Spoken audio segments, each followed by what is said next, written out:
Ok, Sí, bueno, ok. ok. Ah, muy buenos días, muy buenas tardes, muy buenas noches. Aquí estamos de nuevo para una nueva charla de la Federación Teosófica Interamericana.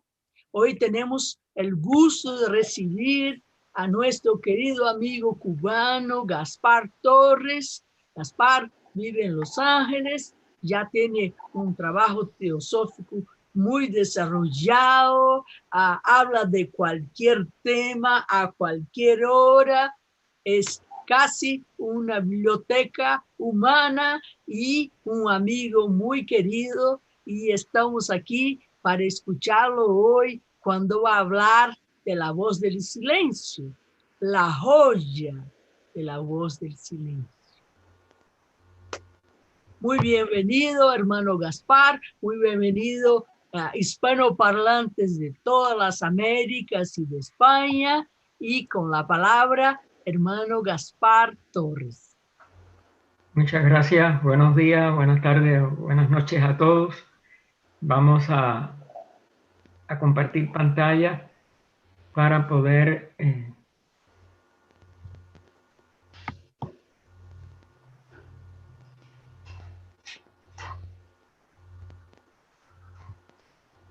Buenos días.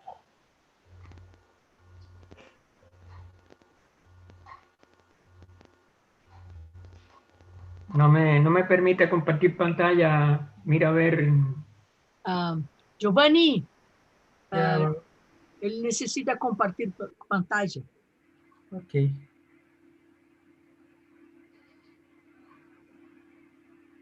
Aquí ya.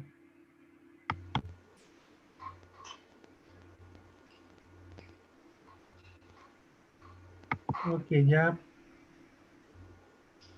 ya activé. Sí, gracias. Ahora sí ya.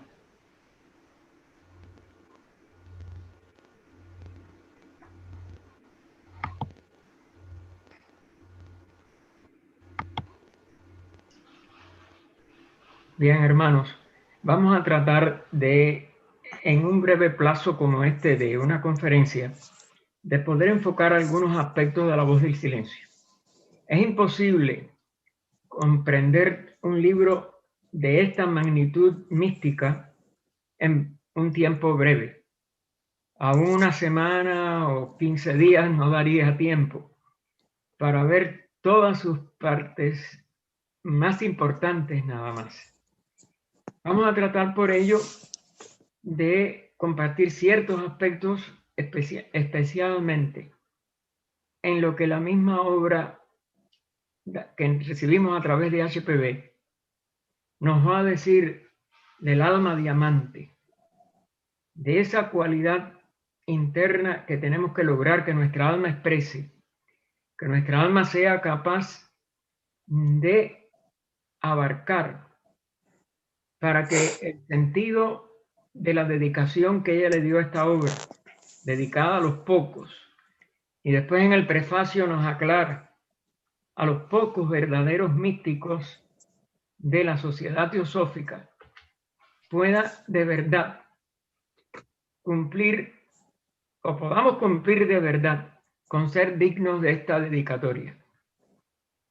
Esta obra contiene quizás la síntesis más exquisita y poética de todo el proceso del reascenso del alma humana, que le lleva de retorno a su verdadera originaria fuente de donde emanó.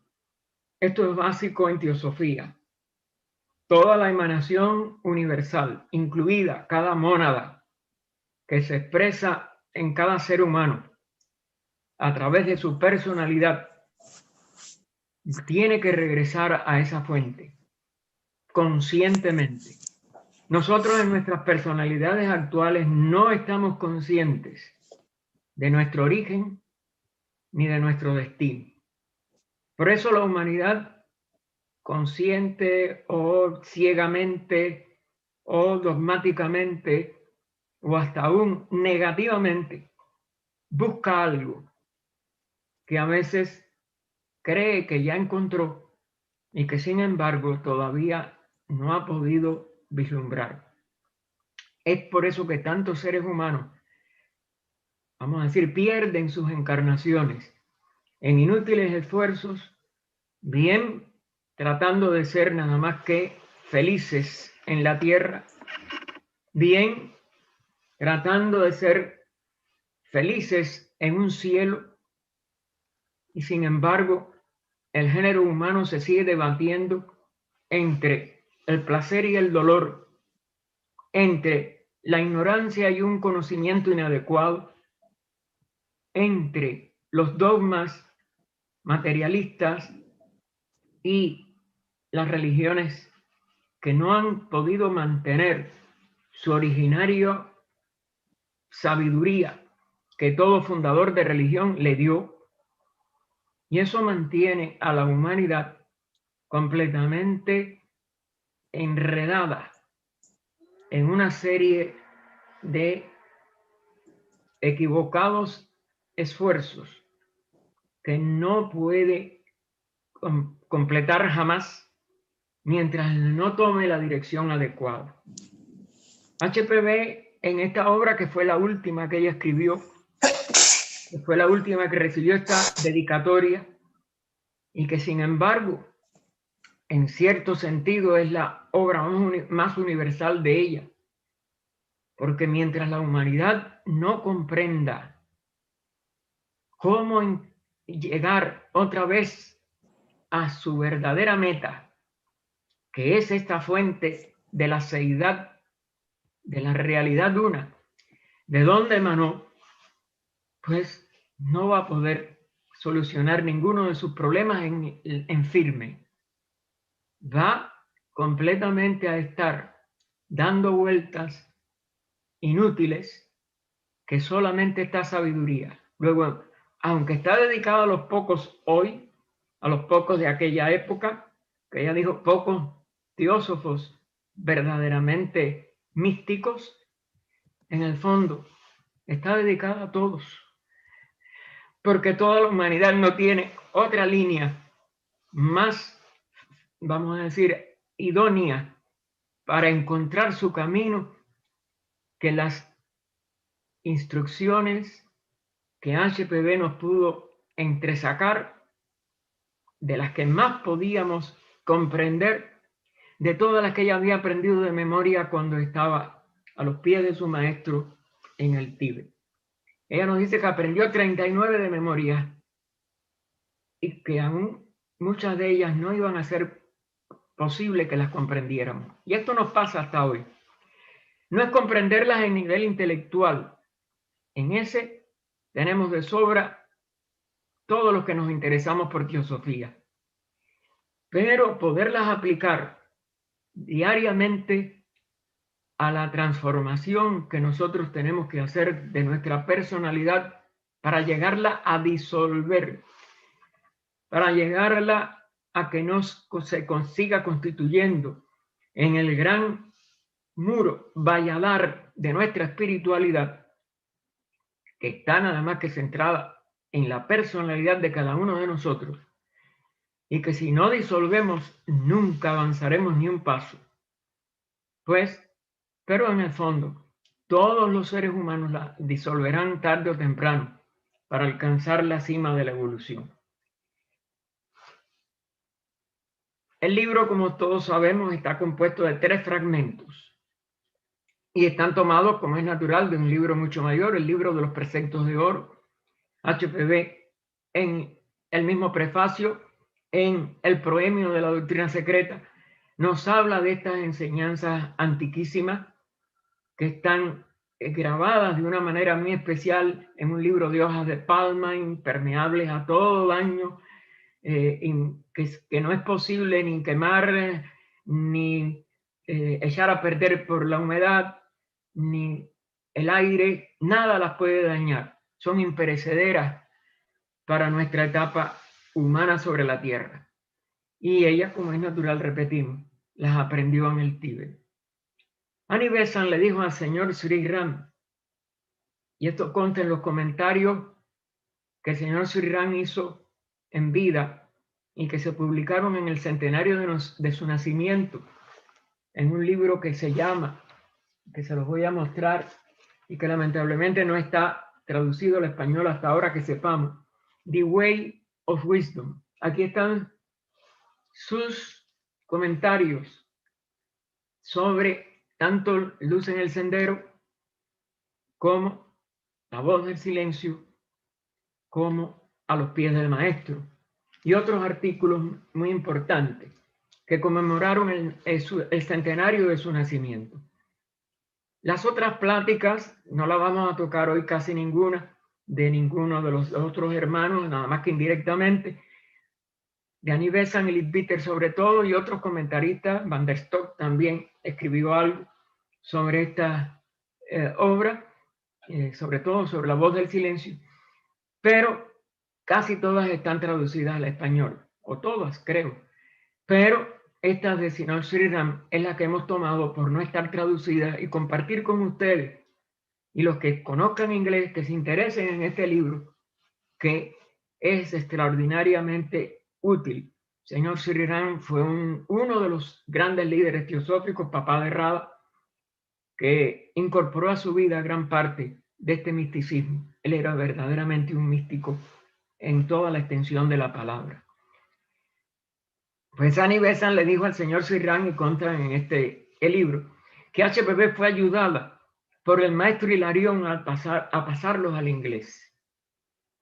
Estas escrituras de estos escritos en estas lenguas antiguas, posiblemente el censar, pues es muy difícil traerla a nuestros idiomas modernos. Esa es una de las grandes dificultades para poder entender lo que esta obra significa. Y el maestro Hilarión, ustedes saben que fue el que inspiró a Mabel Collins para el libro de la luz en el sendero. Y trajo lo que el maestro veneciano, las reglas de luz en el sendero, que el maestro veneciano había por primera vez llevado a la fraternidad de nuestra tierra. Parece que ese libro y esas instrucciones vienen aún de esquemas evolutivos anteriores, como quizás este libro de los preceptos de oro también proceda de más allá de nuestra cadena planetaria y de nuestra Tierra. El señor Sri Ram también opina que estos versos se destacan por sí mismos. No hay vínculos que los unan en cualquier clase de secuencia. Y compara el libro con una sinfonía construida ingeniosamente, de acuerdo a una cierta lógica, pero que se puede escuchar en cualquier parte de ella, disfrutar de su propia belleza sin que se necesite escuchar todas las partes precedentes. Y este es uno de los encantos que tiene La Voz del Silencio, de lo que hacen de este libro una verdadera joya que nos inspira a que hagamos de nuestra alma también una joya diamantina. Las tres secciones tratan del mismo tema: recorrer el sendero espiritual. El libro, también en palabras del señor Sri Ram, está lleno de su propia única belleza poética e imágenes, y tiene una cierta cualidad que no se encuentra ni aún en Luz en el Sendero. Esta era la opinión del señor Sri Ram, que nosotros también, como dijéramos, nos unimos a ella, porque la belleza de La Voz del Silencio, su poesía, su misticismo, es mucho más inspirador y trascendente. La primera declaración del primer fragmento es para que estemos atentos a los peligros de los poderes psíquicos, ya que tanto hindúes como budistas siempre los han tenido como una distracción y un peligro si no se ha desarrollado suficiente control sobre uno mismo para manejar a salvo de todo peligro estas energías, y si se carece de la sabiduría para usarlas rectamente. Esta también es una de las opiniones del señor Sri Ram al inicio de sus comentarios. Y el tomar la importancia de estas primeras frases de La Voz del Silencio, que nos nos dan aviso del peligro de los idis inferiores, es decir, los poderes psíquicos, que tanto aquejan a la humanidad, que tanto desvían a la humanidad en su búsqueda, pensando que dominando la luz astral, los fenómenos que se puedan reflejar desde lo astral en el físico, nosotros nos podemos hacer no solo notables, no solo importantes, lo cual va en contra de nuestra evolución porque está aupando nuestra personalidad, el propósito contrario de toda la obra, sino que nos acercan a los grandes peligros que tiene esa luz astral, que aunque procede de la casa, ya en estos niveles inferiores, su polaridad positiva-negativa es muy fuerte. Y si la personalidad precisamente aumenta en su aparente importancia cuando tiene que morir una vez que nosotros abandonemos nuestro cuerpo físico, pues nada más que nos va a dejar los efectos negativos de los elementales o aún elementarios que podamos atraer durante el uso no completamente responsable y capacitado de estos fenómenos que se centran en el manejo de la luz astral.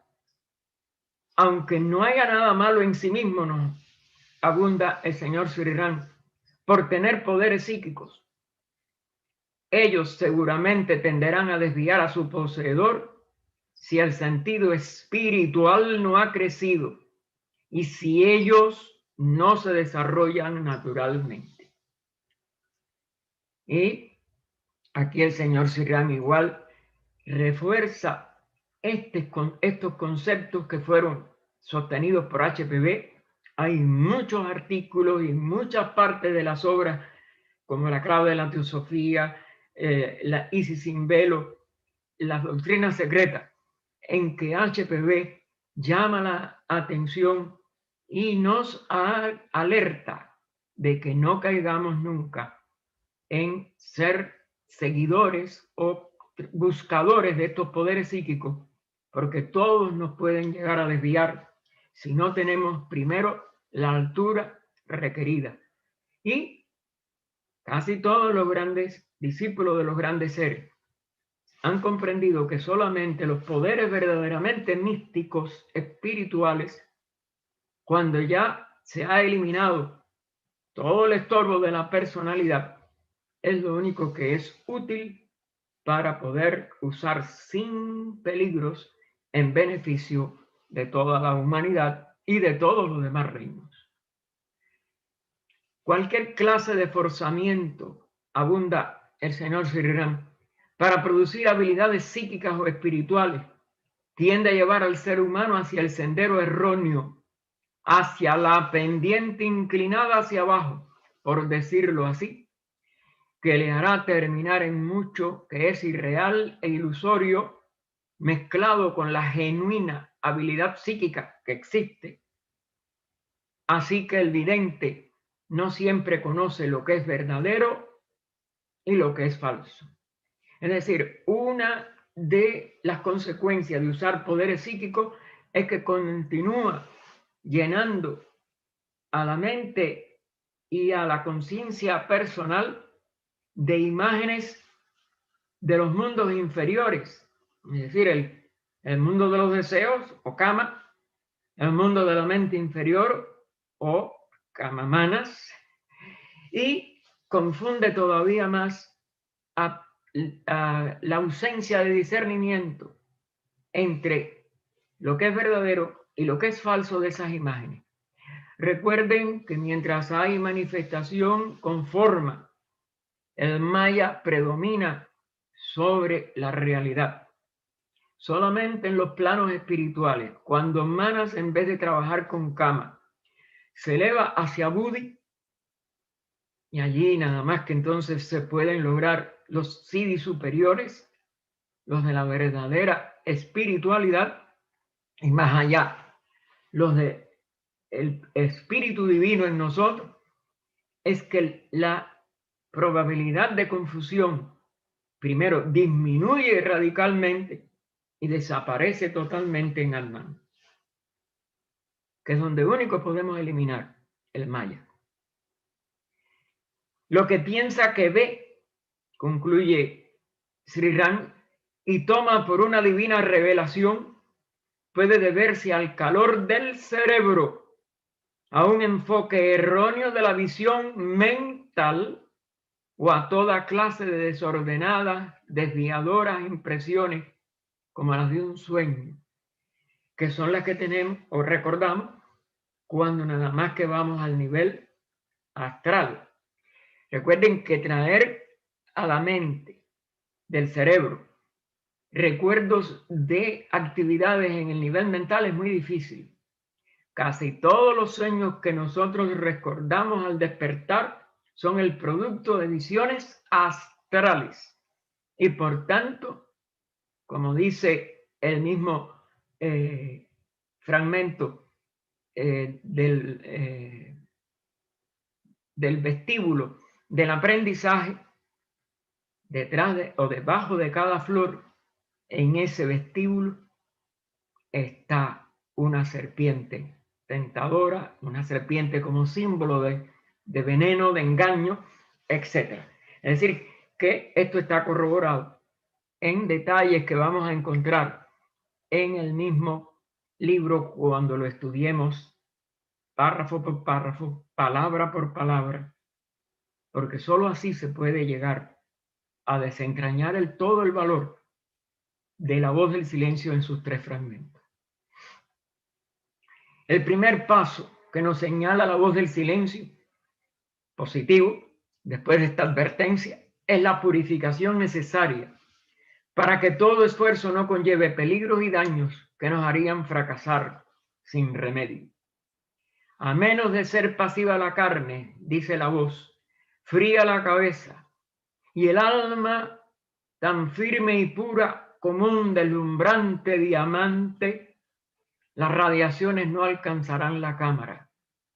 Sus rayos no calentarán el corazón, ni los místicos sonidos de las alturas acásicas llegarán al oído, a pesar de todo su entusiasmo en la etapa inicial.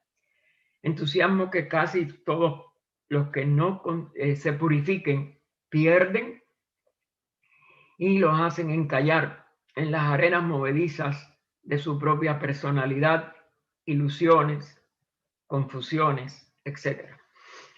Esta es la primera vez que en el libro se repite varias veces, comparan al alma firme y pura, es decir, que tiene que endurecerse para las pruebas que la van a tentar y afrontar, y que tiene que afrontar, como un deslumbrante diamante.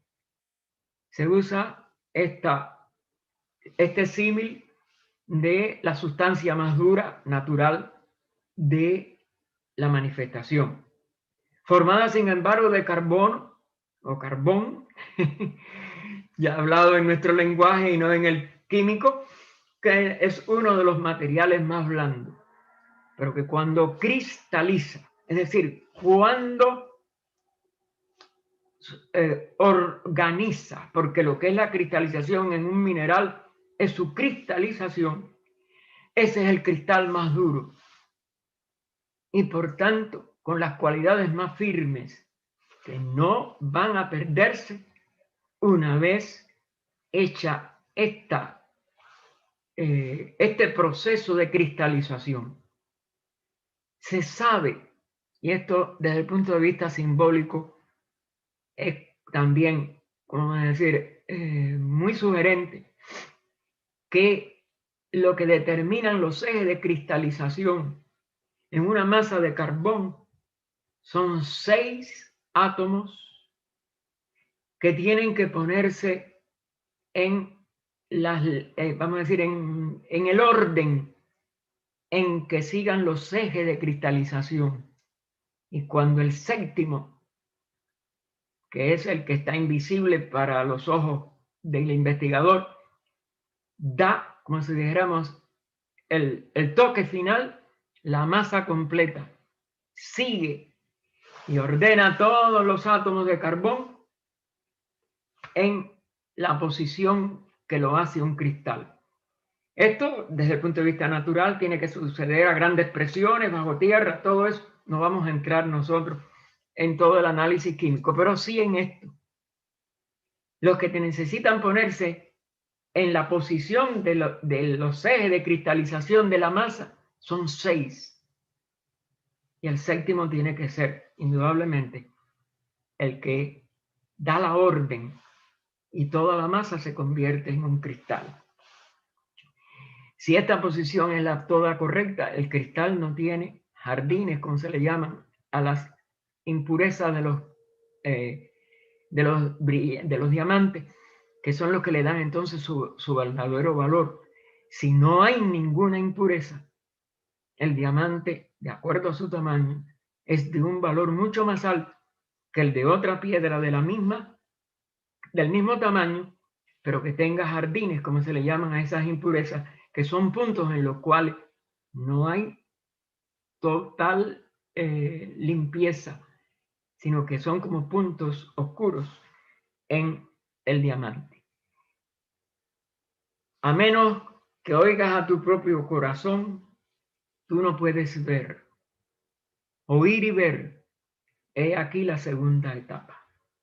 Así que purificación, primer paso, para poder oír. El segundo, después que uno oye el corazón, es poder ver. Y ahí viene la segunda etapa. Pero antes, no sé por qué, que el alma pueda ver, debe haber alcanzado la armonía interna y los ojos carnales deben permanecer ciegos a toda ilusión. Este es el tercer punto, la armonía. No puede haber desarmonía para poder alcanzar estas capacidades que no son psíquicas, que son verdaderamente espirituales. Y la armonía interna nunca es psíquica. La armonía interna es cuando la tríada superior puede cobijar primero e iluminar después a la personalidad. Y entonces los ojos carnales van a estar ciegos a la ilusión, al maya. Van a empezar a buscar la realidad que permanece y van a salir de la manifestación inferior transitoria que nace, se puede desvanecer, puede fluctuar, pero que muere de todas maneras al final. La armonía interna, a la vez que nos libere de la ilusión de los mundos con forma, porque la tríada superior está en los mundos arrúpicos, en los mundos sin forma, el progreso es estable y es muy difícil que se pierda si el alma continúa siempre con la condición de ser un alma diamante, un alma que cada día se purifique más y después se convierta en su paso siguiente que vamos a ver después. Esa armonía se hace presente en los 7 sonidos a los que ese proceso da lugar. Pero ella solo se despierta, o más bien se recupera, porque antes de descender, el alma tenía todo ello, pero no lo puede mantener mientras está en los mundos inferiores de materia. Tiene que aprender a manejar, a dominar esa materia y su vida inferior, que distorsiona la vida de esa alma, y poder entonces recuperar la capacidad de comprender, oír, recordar nuestro verdadero origen y unirse con el parlante silencioso. Es decir, unirse con la verdadera expresión del alma, que hemos perdido en nuestros cuerpos personales y que tenemos que recuperar a través de esa instrucción interna que nuestra propia alma va a dar a nuestra personalidad primero, para que ella se disuelva y cese de ser el impedimento de expresión. Nuestros cuerpos purificados van a ceder su acción aparentemente separada y vamos a comprender que nunca nada ni ninguna circunstancia nos ha separado de nada ni de nadie.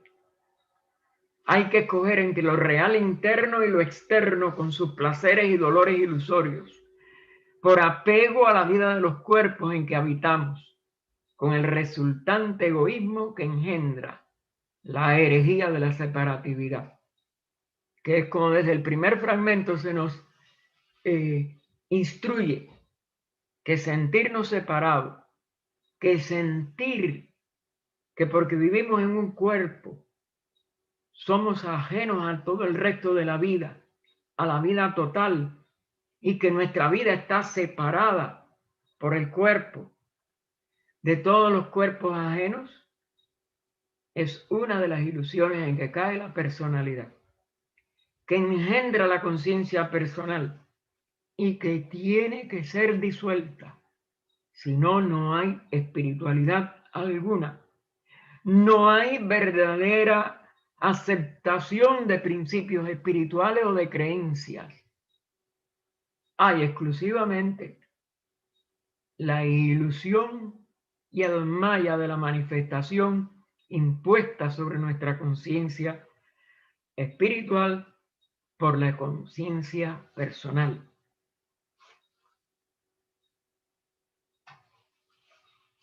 Esto nos lleva a ser conocedores del yo entero. Nos dice la voz del silencio, montando en el ave de la vida, el Kalahamsa del Oriente, renunciando nuestra vida si queremos vivir. No hay otra posible dirección. Para entrar en la verdadera vida, en el yo total, para salir de la herejía de la separatividad, hay que renunciar a nuestra vida inferior, en los cuerpos que se sienten separados, en la personalidad que nutre esa separatividad y empezar a vivir de nuevo, porque repito, venimos de la realidad consciente, caemos en el maya inconsciente de nuestra verdadera unidad y la tenemos que recuperar. Y esa es una vida que no, en la personalidad, que no identificamos y que no recordamos. La personalidad vive la vida de los placeres y dolores, del conflicto que nunca cesa y que queremos eliminar por el placer. Y por tanto, kármicamente, engendramos el dolor. Ese debate no tiene ninguna solución en este plano personal. Y por ello, esa es la primera comprensión. Hay que aplicarnos a la purificación de nuestros vehículos para poder hacer descender a los vehículos en que habitamos mientras vivimos esa realidad de nuestra verdadera espiritualidad innata, de la que es nuestra verdadera esencia. Si nos percatamos realmente de nuestra ignorancia, ese es el primer despertar en el vestíbulo, en el primer vestíbulo que nos da la enseñanza del primer fragmento, podemos aprender. Si no somos conscientes de la ignorancia, no podemos aprender. ¿Qué nos dijo Sócrates? Solo sé que no sé nada. Lo primero que tenemos que ser conscientes es que por mucha intelectualidad, por mucha, como dijéramos, preparación para la vida física que adquiramos, seguimos siendo ignorantes de quiénes somos, de dónde hemos venido y de verdad a dónde tenemos que ir. Basar el aprendizaje físico, que es práctico para la vida corriente, para ganarnos el sustento, etcétera, y poner en ello toda la esperanza de nuestra alma, es caer en un vacío total y es perder todas nuestras encarnaciones. Pero si podemos aprender, si nos percatamos que tenemos que aprender y que lo que tenemos que aprender no es lo de la vida material o nuestra vida laboral, nosotros podemos evitar los peligros que acechan ese aprendizaje. Es decir, la serpiente que vamos a encontrar en el vestíbulo del aprendizaje, que es el segundo. Y podremos entonces alcanzar la sabiduría más allá de la cual, nos dice la voz del silencio, se extienden las aguas sin orillas de Aksara, lo eterno, lo que no va entonces a perecer jamás, porque no ha nacido, porque lo único que hacemos es volver a nuestro origen eterno, la fuente inagotable de la omnisciencia. La seidad no es un ser, sino es ese abismo de la seidad omnisciente y omnipotente, de donde surge toda conciencia, de donde surge todo poder, de donde surge toda manifestación. Se nos dice que solo cuando cesan las muchas voces podemos discernir la única, en referencia sobre todo a las voces que usa nuestra mente inferior a través del cerebro. Estamos siempre parloteando, como decía Krishnamurti, la mente que parlotea. ¿Cómo silenciar esa mente? Eso es lo que está contenido en este primer fragmento. A lograr y los distintos enlocas nos van dando una serie de pasos internos que hay que ir desentrañando a cada uno de los consejos, de las instrucciones, porque este es un libro de instrucciones esotéricas que nosotros tenemos que seguir y que no podemos ver en un tiempo tan corto. Perdón.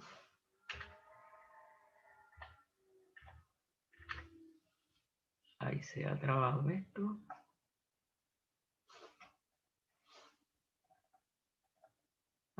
Si desde el vestíbulo de la sabiduría pretendes pasar al valle de la bienaventuranza, es decir, los tres vestíbulos son esos vestíbulos, los que están antes de a donde vamos a llegar.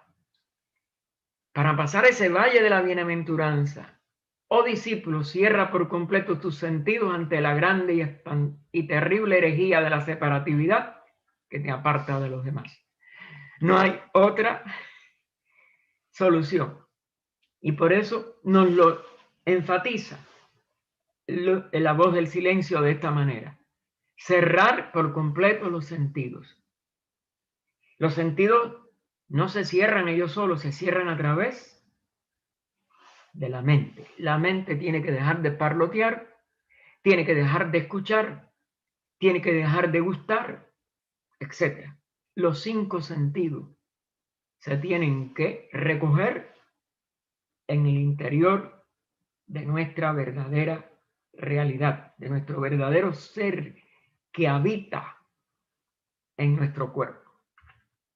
Es como único podemos recibir la ayuda del maestro, tanto interno como externo gurú, que HPV tuvo su maestro externo, pero hay que despertar al maestro interno y ponerlo en rapport, en comunión con el maestro externo. Por eso es que los pasos del discipulado se llaman el discípulo en probación, el discípulo aceptado, el hijo del maestro. Hay una comunión entonces entre maestro y discípulo. Ese es el único que puede ascender al valle de la bienaventuranza o penetrar, o pasar. Las palabras aquí todas son, como es natural, simbólicas, que solo logra quien entra en su corazón y se capacita para oír los 7 sonidos místicos de la voz del silencio.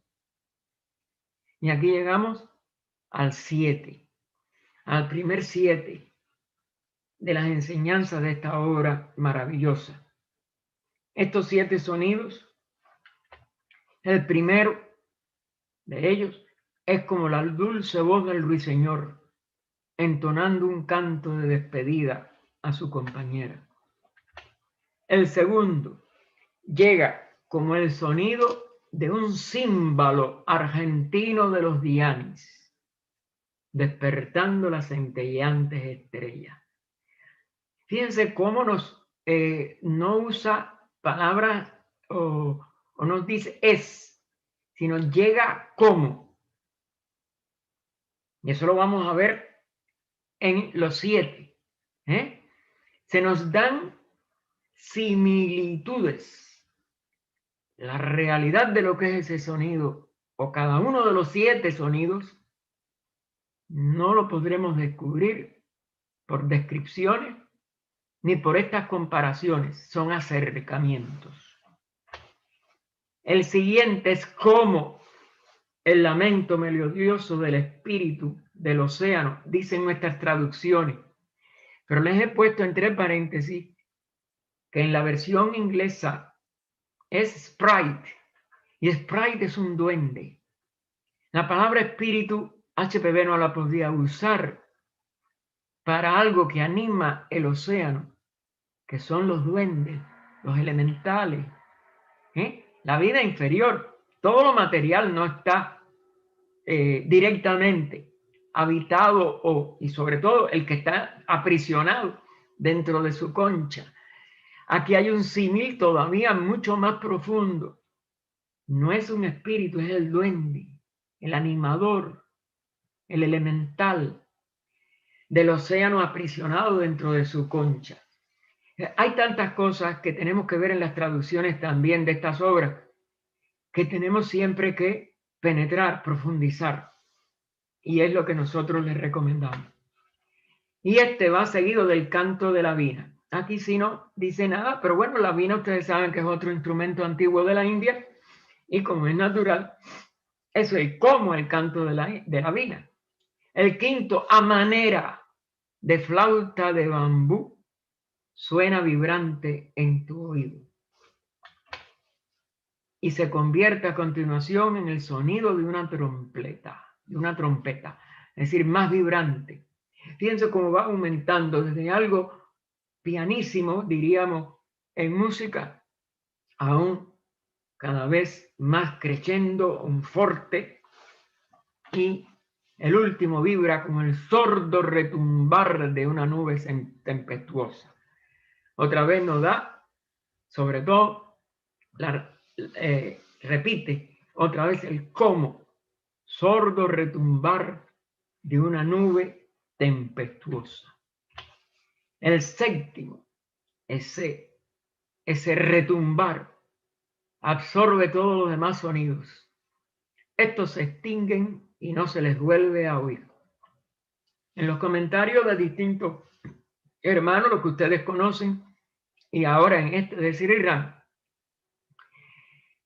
siempre se nos ha dado de que hay allí, como en todo centenario, como en las mismas escalas de las 7 notas naturales de la escala musical, hay un misterio entre los 1 y los 7. La manifestación centenaria que sigue siendo una unidad. Cuando los 6 han sido muertos, termina esta parte de la voz del silencio, abandonados a los pies del maestro, que es lo que vamos a ver ahora en la interpretación del señor Sri Ram. Entonces el discípulo está sumido en el 1, se convierte en este 1 y en él vive. Lo que estábamos hablando, necesitamos romper con la herejía de la separatividad. Cuando se logra oír estos 7 sonidos, sean lo que ellos sean, porque están llenos de misterio. El Señor Lipita hasta sugiere si van en un orden diferente, desde el más fuerte al más piano, al pianísimo. ¿Quién sabe? Las muchas, ahora viene, y por eso le puse abajo NSRIRAM, NSR, la interpretación del Señor Sriram, que todas las que hemos visto en todos los comentarios son diferentes en detalles, aunque haya algunas similitudes. Las muchas son las numerosas falsas voces, sugestiones e incentivos que el mundo nos presenta y a las cuales la mente ansiosamente escucha. El alma en su inmadurez se inclina fácilmente a toda clase de ilusión y cae fácilmente, enfatiza Sri Ram, en ellas como un niño extraviado con unos pocos dulces. Hay que por eso abandonarlo todo a los pies del maestro. El maestro es quien único nos va a instruir sobre el verdadero valor, es mi opinión, de estos 7 sonidos si los llegamos a poder oír y si podemos sentir por primera vez la unidad. Sri Ram nos dice también que es difícil decir lo que son estos sonidos. Él dice que las palabras maestro, yo superior, mónada, ego, todas son la entidad una interior existiendo en diferentes estados y relaciones. Y esto, como es natural, parece confirmarse a través de cómo en el segundo fragmento y en el tercer fragmento hay una serie de, no repeticiones, pero de presentaciones similares a las que encontramos en el fragmento anterior o en los fragmentos anteriores cuando ya llegamos al tercero. Es decir, después de terminar el primer fragmento con esta unidad, porque con esto después ya termina el primer fragmento, nosotros vemos cómo el discípulo le pregunta al maestro qué ha de hacer y va a venir todo lo que vamos a decir del segundo fragmento, no lo vamos a repetir para ganar tiempo, pero tiene que volver a hacer una serie vamos a decir, de pasos, tiene que recorrer una serie de pasos. Nosotros siempre hemos visto estos 3 fragmentos como si fuera el ascenso de la búsqueda del alma humana a través de una escalera de caracol, donde estos dominios de la personalidad, la individualidad y aún de nuestro nivel monádico, que es como interpreto en los 3 fragmentos, se centran en una similar repetición relativa del mismo paisaje que vemos cuando subimos una escalera de caracol. Esa es la forma en que nosotros concebimos y les invitamos a que ustedes también lo consideren. La conciencia interna, también nos dice el señor Sri Ram, ha sido atada, entre comillas, al Dios interno y se oyen, pero no con los oídos físicos, estos sonidos. Una verdad realizada en esa conciencia se traduce en el cerebro en vibraciones como de color, sonido y otras más. Es decir, es en el cerebro que se hacen estas comparaciones con lo que nosotros percibimos o sentimos con nuestros sentidos materiales. Pero esto se experimenta en esta conciencia interna, en este Dios interno y en este oír que no es oír con los oídos. Perdón. Hay correspondencia en el plano físico a lo que está en los planos superiores, porque la vida se mueve del centro a la circunferencia, concluye el señor Sri Ram. Es decir, que esto es alcanzar un nivel céntrico, quizás del centro de nuestra constitución personal, y que recibe una iluminación de la individual, porque él dice que esto va en distintos niveles y me parece a mí muy lógico, y entonces podemos iluminar la conciencia más inferior con la que está o las realidades más cercanas de los planos superiores. Es decir, es la iluminación que recibe desde la individualidad en el cuerpo causal, la personalidad en la constitución personal con forma de lo mortal en nosotros, que estamos hasta cierto punto elevando a lo inmortal. Igualmente, en los fenómenos naturales hay vislumbres o presagios de algo que pertenece por completo a sus trabajos secretos o a los planos superiores. Por ejemplo, el paso del duende del océano aprisionado en su concha. Así la personalidad, nosotros estamos aprisionados en la concha personal. Nosotros tenemos que liberarnos de esos niveles de prisión. Cada conciencia individual tiene sus límites, simbolizadas allí por su concha. Abunda el señor Sri Ram. Quizás ese duende represente la alertidad de la acción cósmica cuando afectan a la concha. Es decir, la estamos sacando del nivel separado y estamos comprendiendo su función desde el nivel cósmico, desde el nivel de la unidad. Y estos son, como es natural, comentarios del señor Sri Ram que les he extractado para que los consideren a la luz de su búsqueda, a la luz de su meditación, a la luz de su progreso.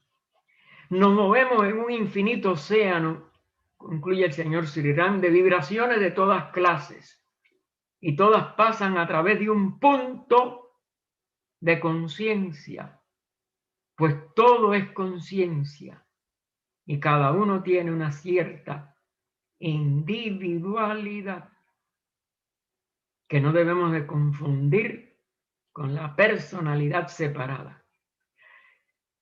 Nosotros podemos integrar nuestra conciencia en los vehículos inferiores con la conciencia individual.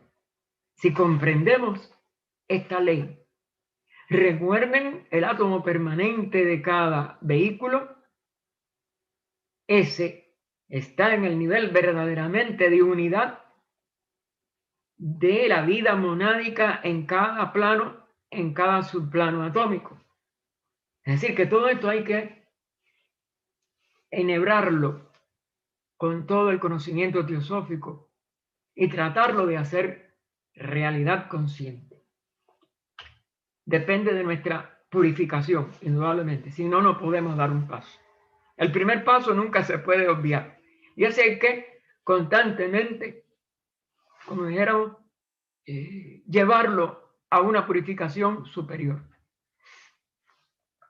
Puede ser que algo de la cualidad de cada uno de estos sonidos, concluye Sri Ram, pertenezca a la manera en la cual la intuición interna habla, ya sea un tambor, una flauta, un címbalo, etc.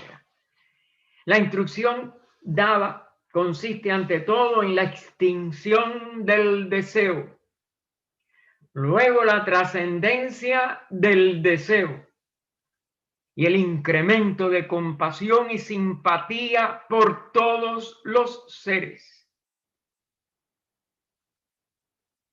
Esta va a ser después, como ustedes van a ver, la primera llave de los 7 portales. El deseo está autocentrado. La simpatía y la compasión van siempre fuera hacia todos los demás. Y es un reconocimiento constante de nuestra unidad.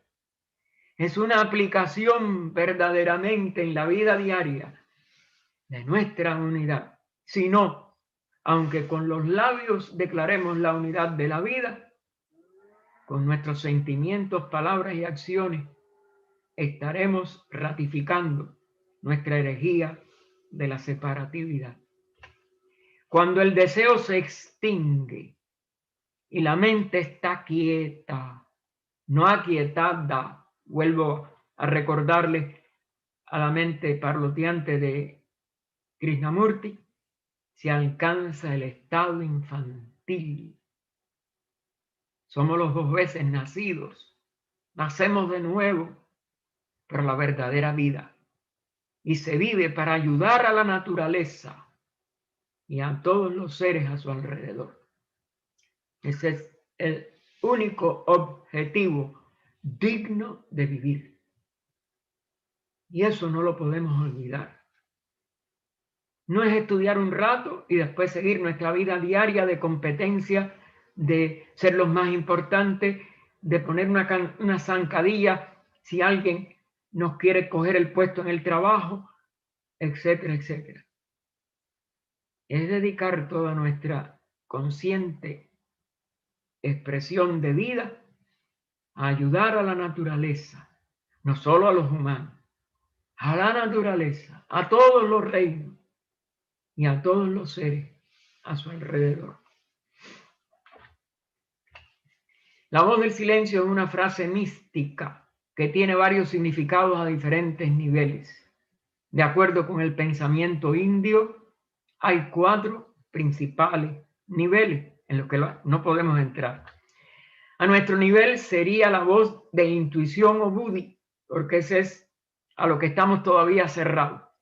Pero no como un presentimiento o conjetura, sino como un entendimiento seguro, una dirección infalible que surge desde dentro, solo cuando la mente no está confundida por el pensamiento.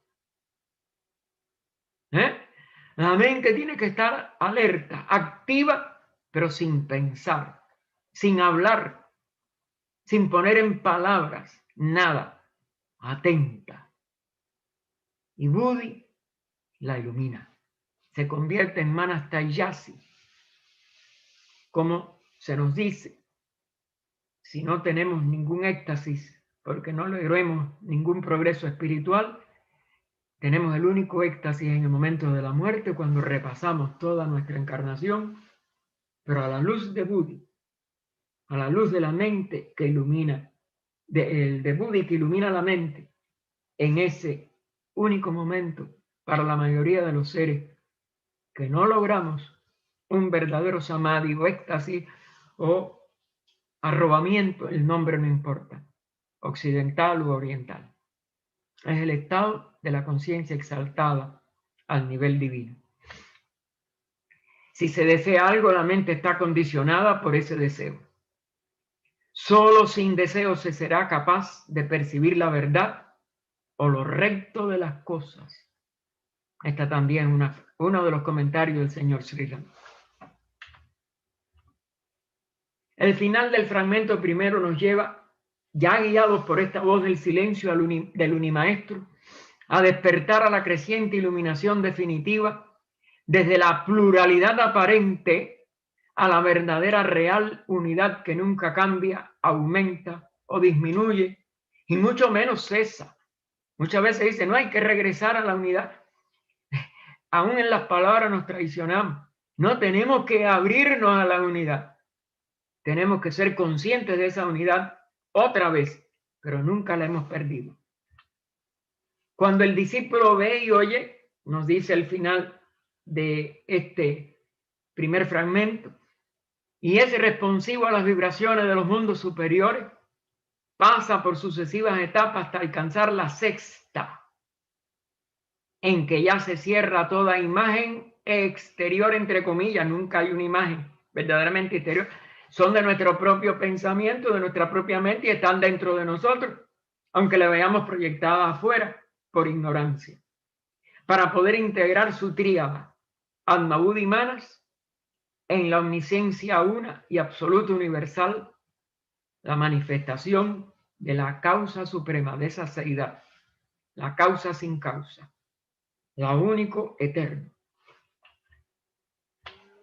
La divinidad interna dentro de cada corazón habla al hombre que se ha ganado el derecho a escucharla, porque no es, como si dijéramos, automática. Hay que ascender y ganarse ese derecho. Nadie puede recorrer el sendero hasta que no se haya convertido en ese sendero mismo. Está en todas las mismas 3 grandes obras que nosotros tenemos en Teosofía y en todo texto de todo verdadero instructor. El segundo fragmento nos da la distinción entre 2 posibles senderos, el que se le llama de la doctrina del ojo y el de la doctrina del corazón, y la posible opción que tenemos entre los dos y que tenemos que decidir cuál vamos a seguir. La doctrina del ojo libera de toda la vida condicionada y sus dolores. La otra conduce a la renunciación de esa liberación, aunque también es su fruto. Es decir, da como fruto la doctrina del corazón la liberación, pero nos indica que la debemos renunciar. Se renuncia al reposo a que se tiene derecho en la doctrina del corazón para continuar sirviendo a la sufriente humanidad. Se tiene que entrar por esa línea o por esa vía del servicio, y entonces el que sigue la doctrina del corazón se compromete a continuarla para servir a la sufriente humanidad y demás reinos con amorosa y compasiva entrega. Aprende a distinguir la sabiduría de la cabeza de la sabiduría del alma, la doctrina del ojo de la doctrina del corazón. Está en las primeras partes del segundo fragmento. Incluso la ignorancia, nos dice también, es preferible a la sabiduría de la cabeza si ésta no tiene la sabiduría del alma para iluminarla y guiarla. Es preferible la ignorancia a una sabiduría de la cabeza. Las semillas de la sabiduría no pueden germinar ni desarrollarse en un espacio sin aire, continúa el segundo fragmento. Para vivir y cosechar la experiencia, la mente necesita anchura y profundidad y fines que la conduzcan hacia el alma diamante. Vuelve a citarnos el símil, el alma diamante. Ya nos lo pone con un guioncito entre las dos, es una sola palabra. Y ese es un título del Buda Supremo. Nos aclara en la nota, la voz del silencio. La doctrina del corazón requiere que el alma adquiera la cualidad del diamante, la de una dureza y brillo inmarcesibles, que resista a todo sufrimiento y se sacrifique gozosa a entender la compasión a todo lo que sufre en la ignorancia de su realidad divina interna, tallando sus caras y convirtiéndolo en un verdadero brillante de incalculable valor. Porque nadie repite en su perfección la perfección de nadie. Porque el diamante hay que tallarlo de una manera única y de un brillo, y que exprese un brillo único. Nadie tiene que repetir a nadie ni competir con nadie, porque eso es una contradicción de esa unidad, pero sí expresarse con una belleza que nadie tiene que repetir porque la encuentra y la descubre dentro de sí mismo cada mónada. El tercer fragmento nos trae vislumbres de las etapas del sendero, simbolizado de nuevo en los 7 portales y sus 7 llaves que conducen al discípulo a la culminación de todo este proceso de autorrealización. Es decir, que nosotros tenemos aquí el segundo septenario total, que es doble, en 7 portales con 7 llaves, y que es la culminación de la autorrealización. Antes de pasar a lo que podemos estudiar hoy del tercer fragmento, que es muy breve, quisiéramos hacer hincapié en el hecho de que todos los místicos tienen cierta universalidad aunque cada uno con cualidades únicas que se puede descubrir comparando sus obras. Hay una comparación de Santa Teresa de Ávila, que es una de esas místicas que, aunque cuidando mucho sus escritos por miedo a la Inquisición, dejó indudables jalones probatorios de la universalidad de las experiencias místicas. Sobre todo su última obra, Las Moradas, que terminó en 1577, muere en 1583, es una demostración de ello. Este es uno de los gráficos que salen en las ediciones de este libro y de esta obra cumbre, a la vez, para mi entender, aunque ella tiene otras muy importantes, pero bueno, desde el punto de vista espiritual. Y fíjense cómo ella pone o describió este castillo interior y lo han puesto en alguna de las ediciones, al menos. En la primera mitad del siglo XX se publicó en la Revista Teosófica Cubana, que fue lo que nos llamó la primera vez la atención a estudiar a Santa Teresa, un artículo que comparaba una gran cantidad de partes de esta obra con La Voz del Silencio.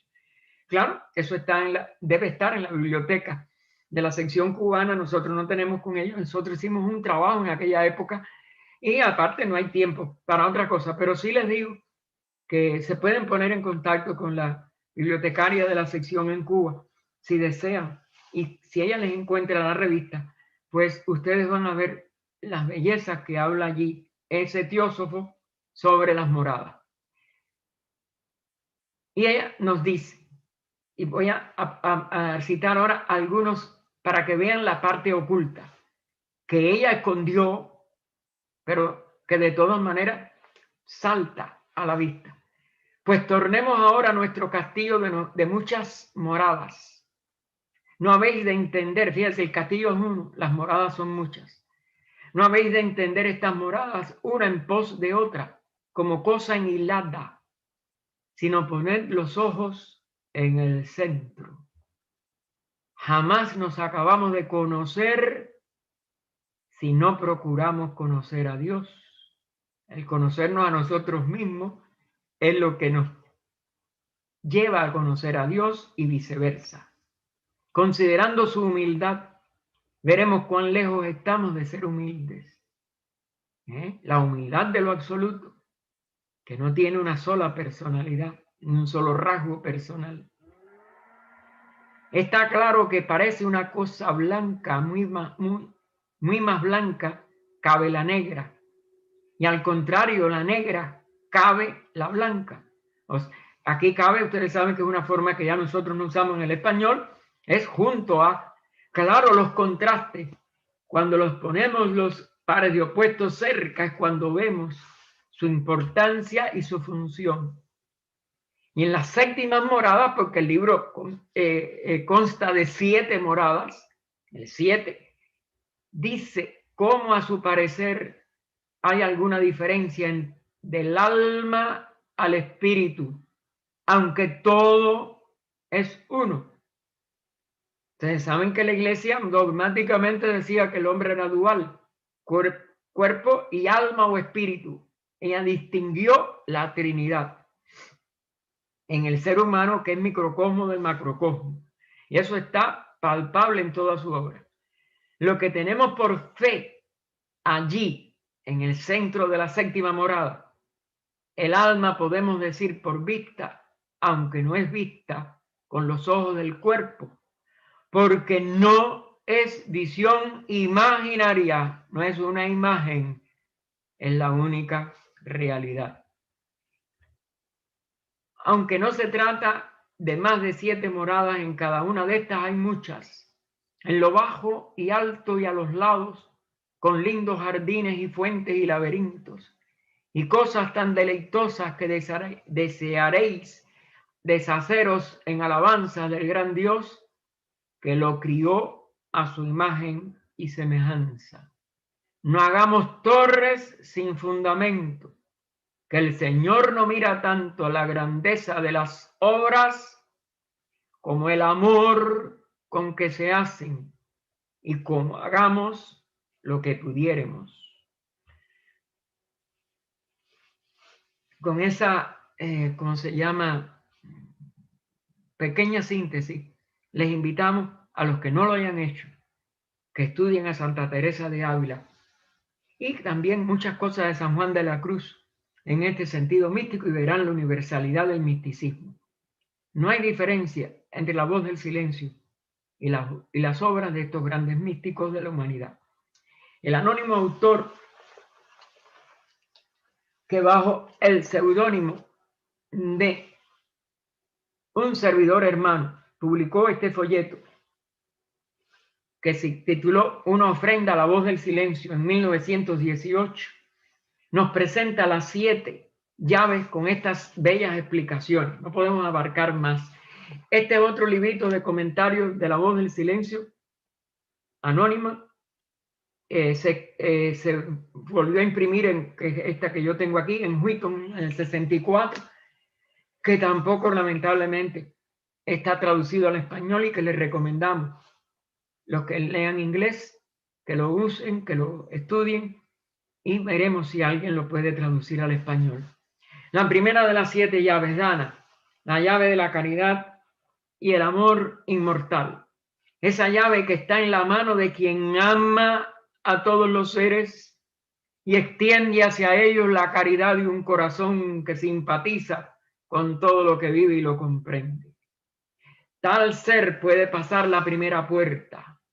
Para abrir las puertas de verdad que nos conducen a la iniciación final, se hace a través del amor y del corazón y la caridad a todo lo que sufre. Tal ser puede pasar la primera puerta, pues guarda en los secretos lugares de su naturaleza propia, su corazón, la llave que abre este primer portal. Shila, la llave de la armonía en la palabra y en la acción. La llave que equilibra la causa y el efecto y que no deja ya lugar a la acción kármica. Ponemos entre paréntesis lo que aparece en la obra.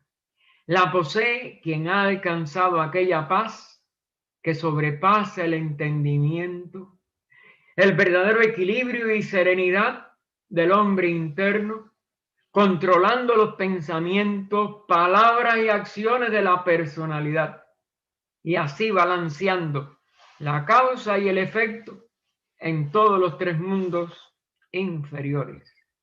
Shanti es la tercera llave, es la llave de la belleza espiritual que todos los grandes seres de todas las edades han expresado en sus vidas entre los hombres. La llave de en palabras de la voz del silencio, dulce paciencia que nada puede alterar. Cuarta, vairaya, a veces escrita viraga, indiferencia al placer y al dolor, nos dice la voz, pues la verdadera realidad, una vez vislumbrada, nunca puede olvidarse. Siempre vuelve cuando se asoma lo irreal con un nuevo atuendo de ilusión. Quien ha obtenido esta llave, la indiferencia total, desarrolla esta cualidad hasta su totalidad y no puede olvidarlo durante cualquier acto de la existencia. Y agrega la voz, la verdad solo se percibe cuando se ha vencido la ilusión. Quinta, virya, la llave que debe poseer o que deben poseer todos los que asciendan, pues solo esta indomable energía, virya es energía, puede conducir al aspirante a través de todas las ordalías hasta que alcance la cima. Y la voz del silencio nos dice, la intrépida energía que se abre paso hacia la excelsa verdad, fuera del barro de las mentiras de la tierra. Diana, la sexta llave, el ser que usaría esta llave en la puerta dorada del sexto portal debe haber casi alcanzado la perfección, pues ella le conduce al estado interno de constante beatitud y paz.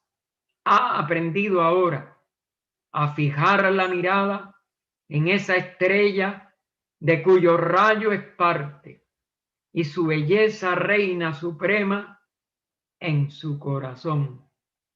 Dirige al reino externo de Sat y su contemplación perpetua. Porque es el penúltimo paso. Es la séptima llave, praña.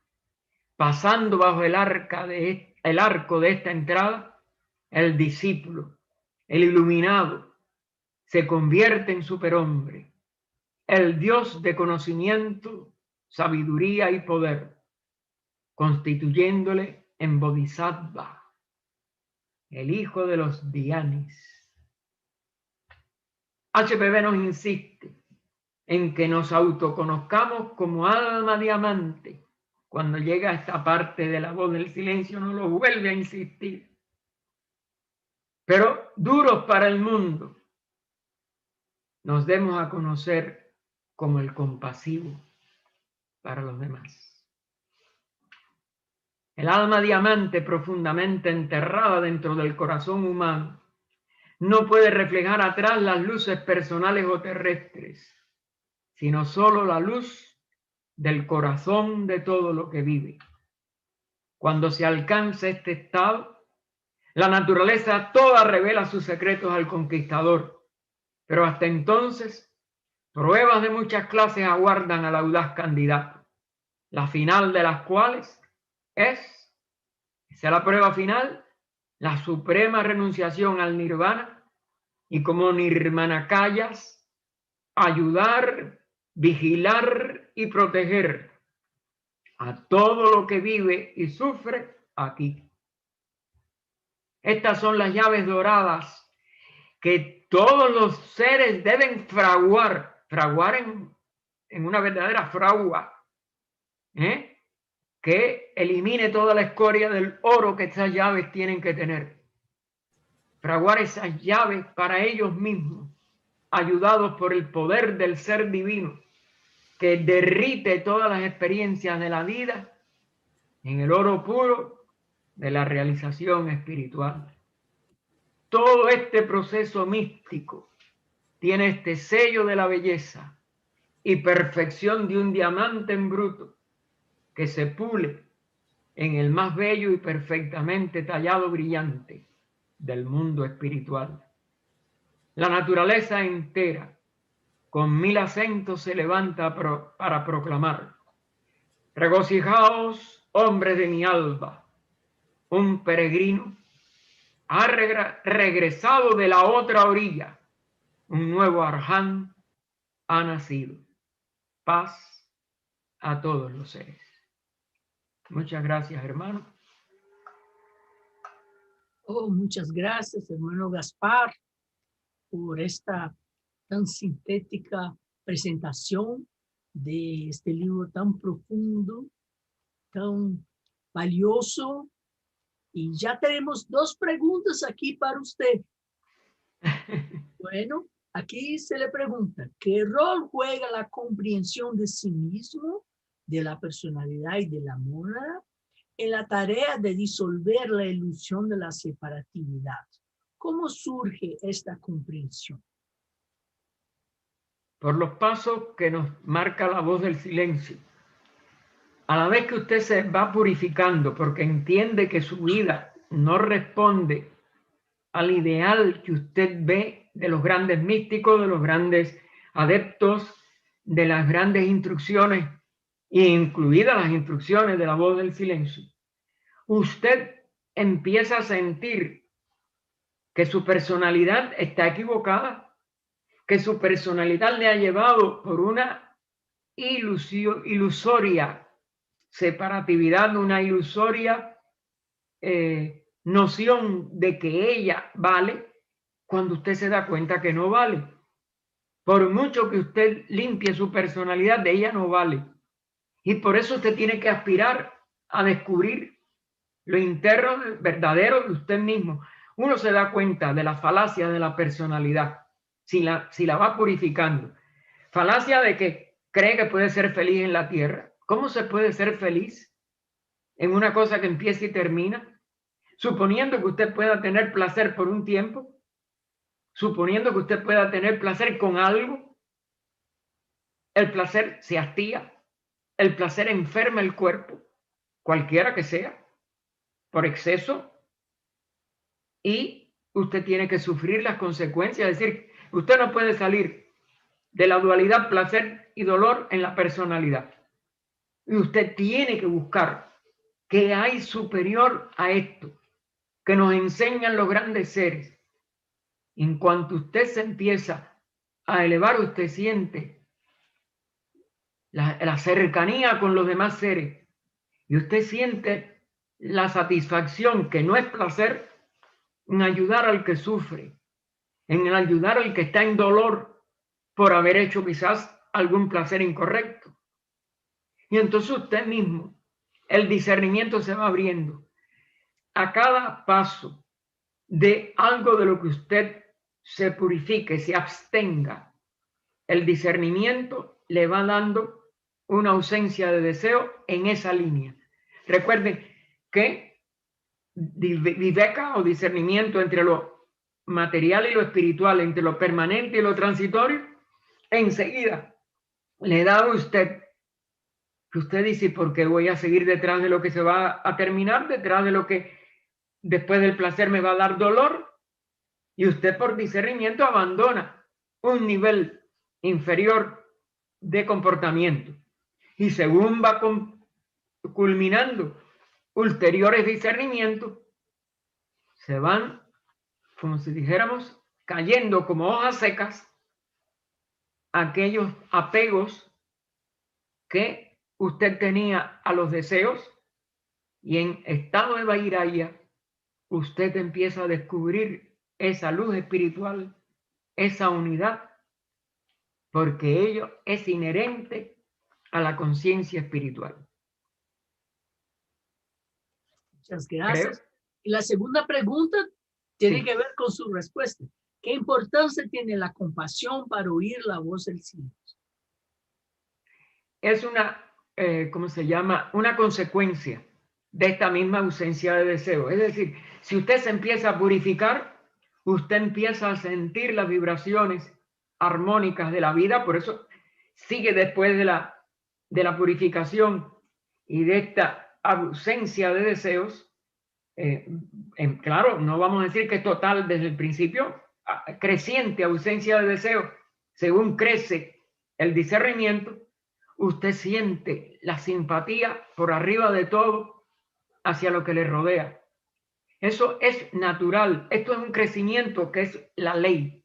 Y la ley de la recuperación de la verdadera conciencia superior, cuando usted empieza a darse cuenta de lo intrascendente y el círculo vicioso en que le encierra la conciencia personal. Es decir, es un proceso natural y sigue la ley de evolución, sigue la ley del karma. El karma mismo le va llevando a usted a que usted descubra cosas que antes no veía, porque el discernimiento ilumina. Toda esta iluminación está dentro de nosotros. No lo vemos porque nuestra personalidad se ha desfasado, se ha dado importancia y ella no la tiene. Y usted lo va descubriendo a cada paso que usted dé. Mientras usted es un materialista, mientras usted es una persona que no pone mientes, usted puede equivocarse muchas veces, pero de todas maneras el karma le va a dar a cada placer un dolor. Y si usted tiene un poco de discernimiento, usted va a ir desechando los placeres más burdos que le dan los dolores más intensos. Van a quedar placeres o búsqueda de placer, pero más sutiles. Pero a la vez que usted abandone los más densos, la ausencia de desear aquello por comprensión, no por represión, por comprensión, usted mejora y su mente empieza a limpiarse. Y usted empieza a comprender mejor todo lo espiritual con lo que usted se ponga en contacto.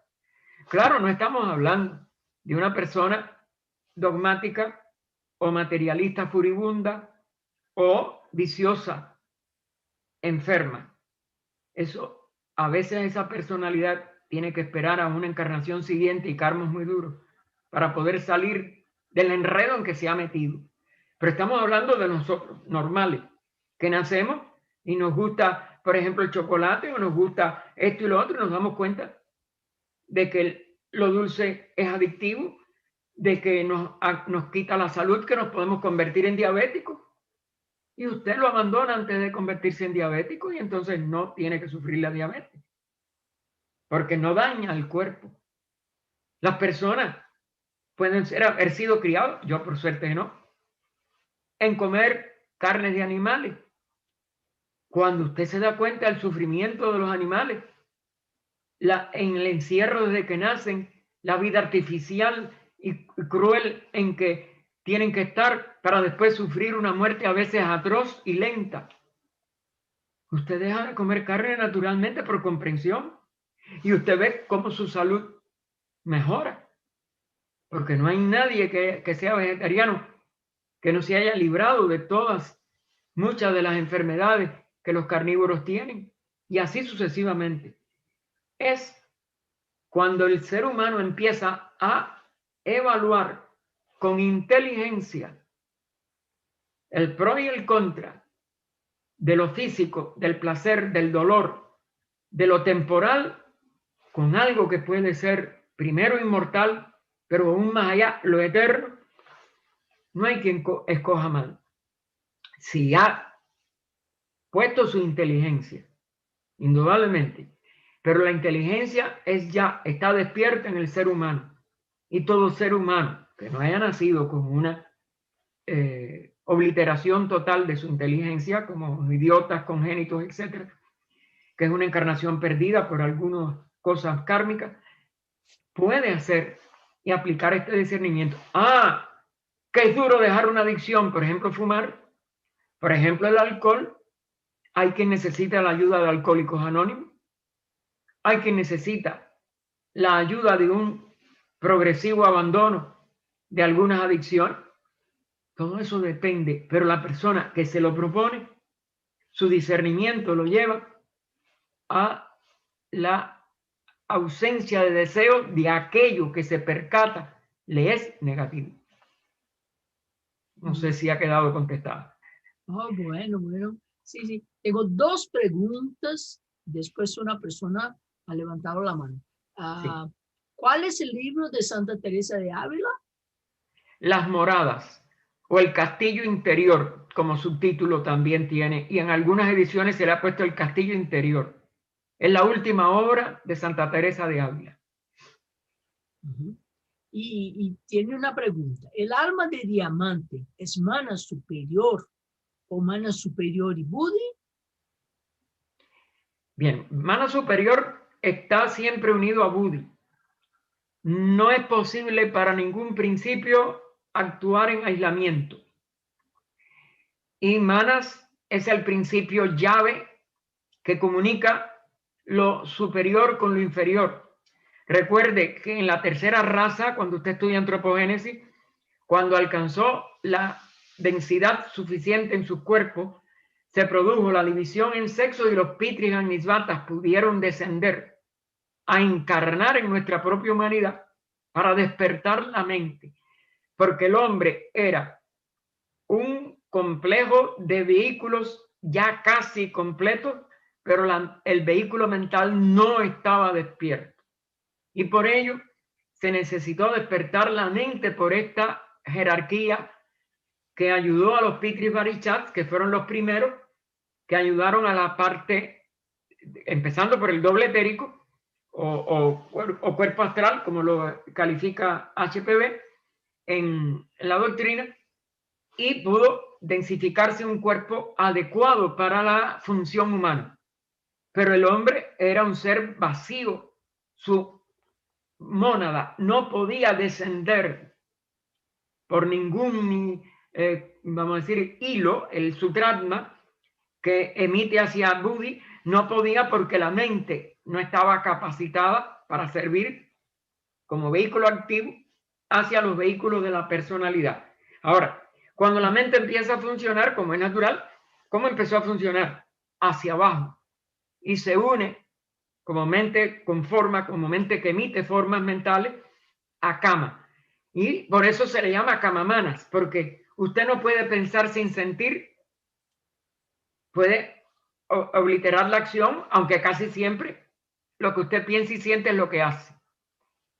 Pero para usted elevarse hacia el arco ascendente en que ya entró la humanidad después de la quinta raza, es decir, al final de la cuarta ya empieza a tratar de salir de la expresión más material que tuvo, tiene que hacerlo por aspiración hacia lo alto, hacia su verdadero ser, hacia el ser que no muere, porque tanto el manas inferior como Kama, como el cuerpo físico y su doble etérico, se renuevan en cada encarnación.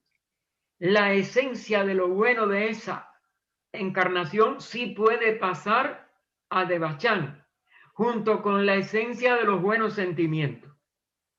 Pero el resto se pierde con el Kamarupa, que es donde se abandona. Y bueno, el cuerpo físico se pierde en el momento del último suspiro.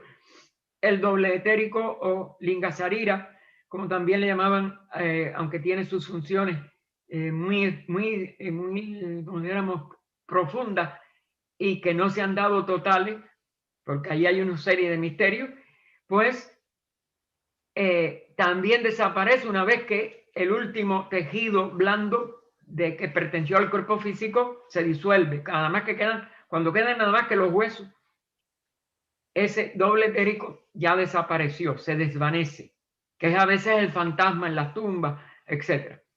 Pero entonces queda camamanas. Tiene que haber una lucha entre lo que puedes ascender hacia el Devachan, lo que aspira a su ego, a su individualidad, y lo que nada más que estaba en relación con lo inferior, las pasiones, deseos y pensamientos relacionados con la vida material. Cuando eso se produce, queda el Kamarupa abandonado sin la presencia de la chispa divina, del Atman y el Atmabudhi en el cuerpo causal, que son los que... Y entonces queda el cuerpo causal como Atmabudhi Manas, y un Manas inferior, si todo lo que va al Devachan es que pertenece al mundo con forma y a los sentimientos que tienen que ver con la manifestación en la tierra, y se disfruta del Rupa Loka devachánico. Y si hay algo abstracto, ya entonces si hay unión con el cuerpo egoico, con el cuerpo causal, y se disfruta en Arupa Loka. Pero después hay que reencarnar y se emite una nueva personalidad. Todo esto es constantemente, mientras el hombre no alcanza estos niveles que estamos viendo, que nos recomienda la voz del silencio. Pero nunca el manas actúa solo. O actúa en combinación con nuestro deseo, kamamanas, o actúa en combinación con su duada superior, Buddhi Atma. Porque a la vez que se une a Buddhi, ya está en Atma. Y es la tríada. No hay otro tipo de posibilidad. Ningún principio verdadero humano puede actuar aislado. Es hasta donde entiendo por lo menos lo que he estudiado. Bueno, tenemos una pregunta de la hermana Alicia, pero antes el hermano Omar de la logia Sirius de México pidió la palabra, levantó la mano. Sí, Omar, adelante. Gracias, mi querido hermano Gaspar Torres, muy amable. Felicidades por vuestra conferencia. Yo estaba escuchando tu charla y empecé a tomar nota al respecto. A mí me salta algo muy interesante, que esta obra está escrita en dos claves, la clave del 3 y la clave del 7. ¿Por qué digo la clave del 3? Porque son 3 apartados, 3 vestíbulos, el de la ignorancia, el del aprendizaje y el de la sabiduría. Correcto. Cada uno de esos 3 vestíbulos sabemos que son 3 senderos. El sendero del aspirante, que corresponde al del aprendiz en el grado de masón, al subdiácono en la iglesia católica liberal que vos perteneces, y al nigredo de los rosacruces, los alquimistas. El segundo sendero, el del discipulado, se divide también en 3: discípulo probacionista, discípulo aceptado y discípulo en el corazón del maestro o hijo del maestro. Ese segundo grado es el diaconado, el compañero, el albedo. Pero el tercer vestíbulo, el de la sabiduría, es el que corresponde al sendero del iniciado. al sacerdote, al maestro, al rubedo, de los alquimistas, pero sobre todo ahí cuando penetramos a este tercer vestíbulo es cuando se nos revela la clave del 7. 7 sonidos, 7 portales, 7 llaves, 7 moradas o 7 cualidades o 7 grados iniciáticos que vamos a ir desarrollando. Mi pregunta es la siguiente. Creo yo que estos textos a los pies del maestro, Luz en el Sendero y la Voz del Silencio, deben de ser estudiados como lo que son, textos iniciáticos, que sabemos que todos los textos iniciáticos, el método de aprendizaje es a través del símbolo, la alegoría y el misterio que nos va a revelar esos principios. Si lo leemos literal y gramaticalmente nos perdemos. Entonces, si nosotros logramos descubrir que estos textos están escritos en claves, en este caso yo percibo la del 3, la del 7, podemos comprender que ese es el mapa, pero nosotros tenemos que recorrer el territorio. Y ahí es donde viene la pregunta. Creo yo que ese es el peligro que se corre, sobre todo en las logias, los que estamos a cargo como presidentes de logias, centro de estudios, de no decirle a nuestros estudiantes que estos senderos, estas claves del 3 y del 7 no se van a recorrer en una vida. Y ahí es donde creo que estriba el mayor problema, que creemos que porque leí a los pies del maestro, la voz del silencio y Luz en el Sendero, soy discípulo, soy iniciado. Y ahí es donde creo yo que viene nuestra responsabilidad como teósofos serios como tú, de advertirnos que estas sucesivas 3 senderos comprenden innumerables encarnaciones. Entonces, a mí me gustaría, mi hermano, que nos prevengas a los hermanos, porque normalmente aquí hay aspirantes, no creo que haya discípulos, o si hay, pues bienvenidos, y si hay iniciados, pues que levanten la mano y nos den luz, ¿no? Entonces creo yo que aquí estamos eternos aprendices, somos aspirantes. Sé que hay hermanos como tú, la hermana Isis, que ya están hollando estos senderos superiores en la Sociedad Teosófica, en la Sociedad Teosófica, y ustedes nos pueden dar esa luz a muchos hermanos que están apenas ingresando y prevenirles de este peligro de que creer que leer estos 3 textos me van a hacer discípulo, me van a hacer iniciado, me van a hacer Dian Shohan. A ver, mi hermano, me gustaría escuchar tus palabras. Gracias. Gracias por haber traído esa consulta. Mira, mi opinión es que somos aspirantes, como tú dices, todos. El verdadero discipulado es ya una etapa para la cual nos tenemos que preparar por un número de encarnaciones. Hay una de las cartas que el maestro Cache le dijo a Sinet que si le daba la respuesta correcta, él le iba a contestar, pero que estudiara esta aparente, como si dijéramos, bueno, esta pregunta, él se lo dio como pregunta. El promedio de encarnaciones humanas son 777. ¿Qué usted me puede decir de ello? Si usted me dice correctamente, yo le voy a contestar. No hay ninguna respuesta de las cartas, no hay ninguna de las cartas posteriores respuesta. Parece que Sinet o no lo pudo saber, o no lo pudo interpretar, o la respuesta se perdió y nada más que quedó para él, o se le dio la orden que lo destruyera. El doctor Taini, que ustedes saben que vivió muchos años después y que fue bajo Sri Ram, director de la Escuela de la Sabiduría, por muchos años en Adyar, hizo una interpretación en una de sus obras donde nos dice, creo que esto se refiere, hizo una comparación con lo que en la Luz de Asia se dice, que fueron las encarnaciones de Buda, que fueron 555, es decir, que él, por su esfuerzo, por ser la primera mónada de nuestra humanidad que alcanzó el budado, pues que ahorró 222, pero fíjense cómo va con el 5, que es el símbolo de la inteligencia, etc.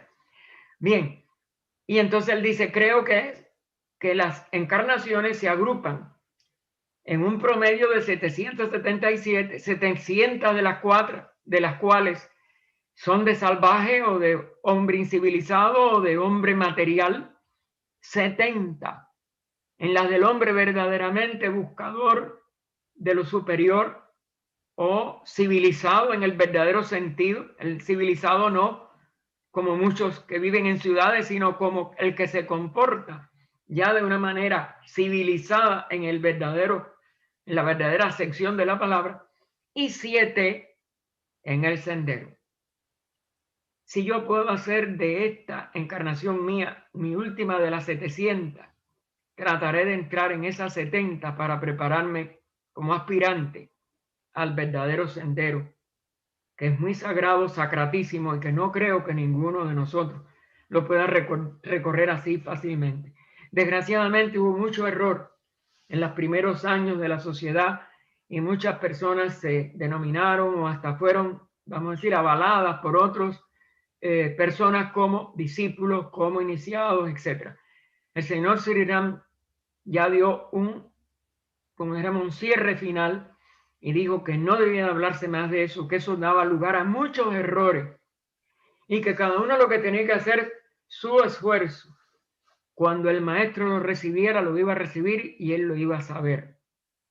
Sabemos también lo triste que fue que Sinet, después del esfuerzo tan enorme que hizo, la publicación del mundo oculto del budismo esotérico, cayó otra vez en buscar los fenómenos ¿cómo se llama?, de mediums, y murió con ese error, aunque fue fiel y Annie Besant lo mantuvo como vicepresidente internacional por la labor hecha.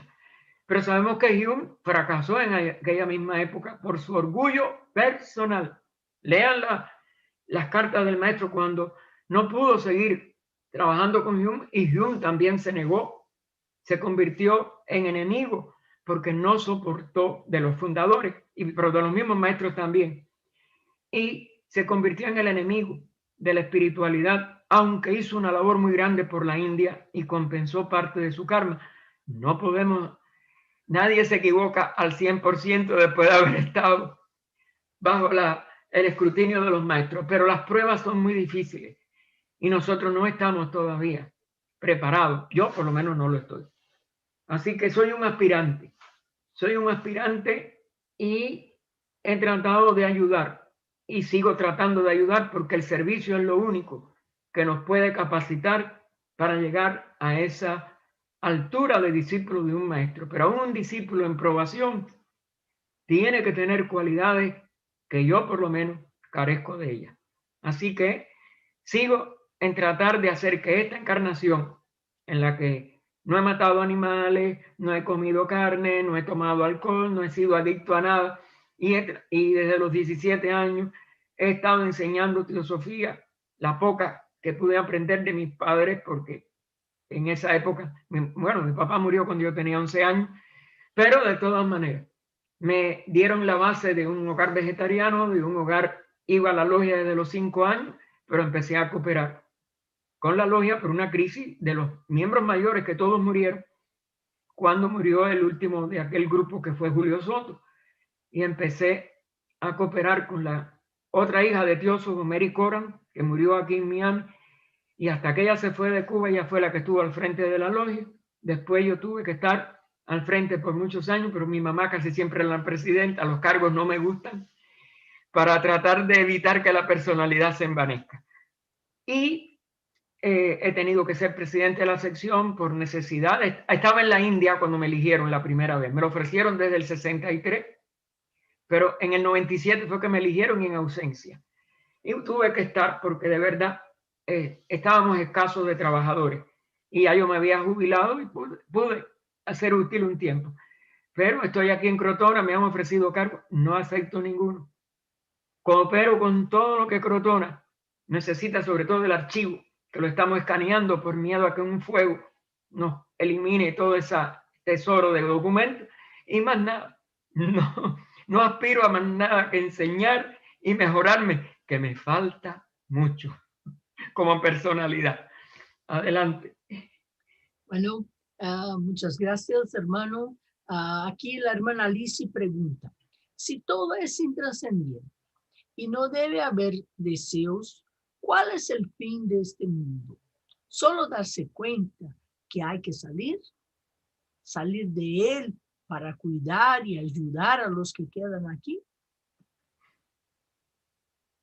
Bueno, esa ayuda para mí es lo más digno que podemos tener de función en este mundo. El deseo no se acaba porque usted lo extinga como un decreto o que usted le imponga una represión. Es por comprensión.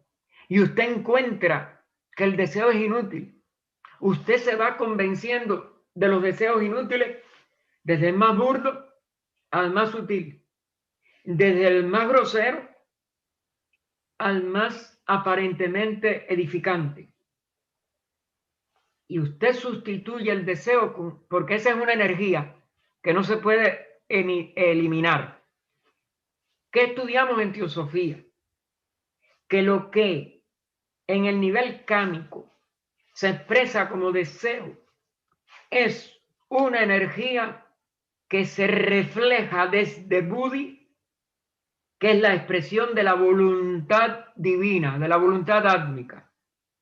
Nosotros lo que estamos es confundidos con estos reflejos, como usted se confunde cuando ve en un espejo su reflejo y si lo toma por la realidad se da de cabeza contra el espejo, o lo derecho el izquierdo, etc.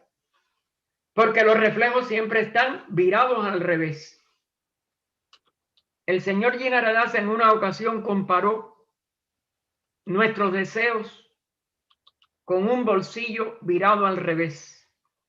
Los deseos nunca se pueden saciar, nunca usted se puede llenar, ni pueden ser verdaderamente o permanentemente apropiados o satisfactorios, porque es la voluntad virada al revés. Lo que es la verdadera energía es la de la voluntad divina, que es una. Y al reflejarse en un espejo, aparece como muchos deseos, todos insaciables. Cuando usted va con discernimiento, llegando al verdadero estado de Vairagya, que es natural, usted no tiene que eliminar ningún deseo. Los deseos se convierten en una voluntad, que es la voluntad de la verdadera vida, la voluntad de la vida una. Usted se autodescubre como voluntad, desaparece como personalidad de deseos. Es así como yo lo veo. Sí. Hay otra pregunta aquí. Aparte del discernimiento, ¿hay otra forma de desarrollar la compasión? Sí, el amor, por poco que sea, siempre sentimos amor. Naturalmente, desde que nacemos. Por nuestros padres, por los que nos acogen en esta vida, por animalitos mismos que empezamos a... Eso es un impulso natural. El amor es un reflejo también de la unidad que realmente somos. Y por ello no hay que cultivarlo. El amor es espontáneo desde que nacemos. Lo que tenemos es que por discernimiento hacer que abarque el todo. Y no exclusivamente a nuestra mamá, a nuestro papá, a nuestros hermanos, a nuestra familia, sino que todo es la vida una. Y ese autodescubrimiento de la vida una nos lleva hasta, digamos, a una realización que va más allá de la palabra amor. La completa conciencia de la unidad. Usted no tiene ni que acercarse a nadie, usted es todo. Muchas gracias. La hermana Lisette quiere decir algo, escribió algo acá y lo quiere decir en propia persona. Adelante. Y Jesús también, que creo que quiere decir algo. Adelante, Lisette, primero. Hay que abrir tienes el micrófono cerrado, Lisette, ábrelo. No te oigo. No has abierto. Mira a ver si es que los micrófonos no los han liberado. Sí, se puede abrir, sí. Abre el micrófono, Lisette, a la izquierda tuya, extrema, abajo. Tiene una rayita roja, tiene que estar tiene que abrir el micrófono. Déjame ver. A la izquierda tuya, en el extremo izquierda abajo, al lado de la camarita de Zoom. Más allá, más pegado al borde. Ese es el que abre el micrófono. No sé. ¿Alguien le podrá abrir el micrófono a ella? Ya, pero ya. Ya, ahora sí, adelante, Sí, Lisette. es que no estaba, no Y estaba. un abrazo en la distancia. Una alegría hablar contigo. Igualmente, Gaspar, un abrazo y pues nada más para agradecerte porque me encanta la forma en que tienes como esa capacidad y ese don para sintetizar este librito tan chiquito, ¿no? Y tan lleno de tanta sabiduría. Entonces, pues yo lo único que no tengo ninguna pregunta porque, bueno, sí tengo muchas, pero para mí misma. Pero aquí lo único que quisiera decir es que este libro, fíjate que yo siempre lo tuve como muy resguardado, ¿no? Para cuando empezara a caminar por el verdadero sendero, ¿no? Y alejarme como más de la vida. Pero fíjate que en estos últimos años he entendido que este librito también es para los que vamos a lo mejor no tan adelantados, ¿no? Que vamos así como empezando a pisar y hay mucha sabiduría que podemos tomar, ¿no? A lo mejor, como tú dices, vamos caminando poco a poco, pero siempre hay algo que podemos hacer más, ¿no? Cada día. Entonces, yo por eso me quedo con todo lo que tú me dices y te agradezco muchísimo. Y a todos, gracias. Gracias, te recordamos mucho cuando estuvimos allá. ¿Tu mamá está bien?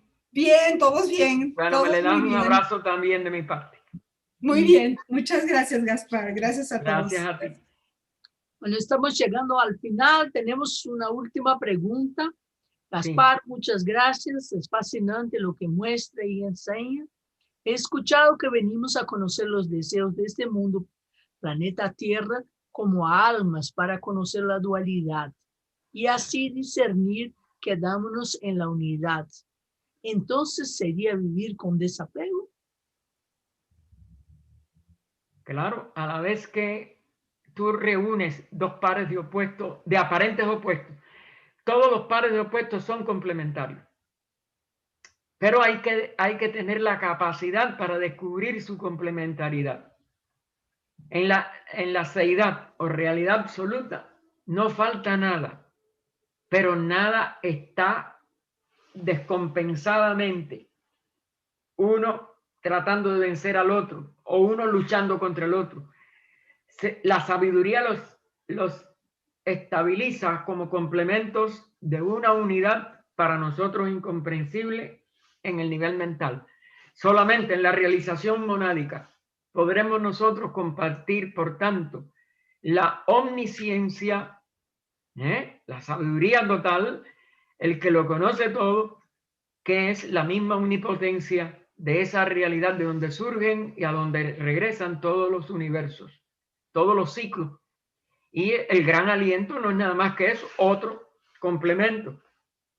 La inspiración, cuando surge el universo manifestado, la inspiración cuando entra en su reposo o noche absoluta. Todo es lo mismo. La unidad sobrepasa toda polaridad y las hace complementarias, no como si éramos contrarias, como lo mismo que explicábamos de deseo y voluntad. Son dos aparentes cosas contrarias, no son contrarias. Son la manifestación polar de una misma realidad que es una. Bueno, estamos llegando al final, una lástima, pero ahí el tiempo ya se nos va. Muchísimas gracias, hermano Gaspar. Gracias a ustedes.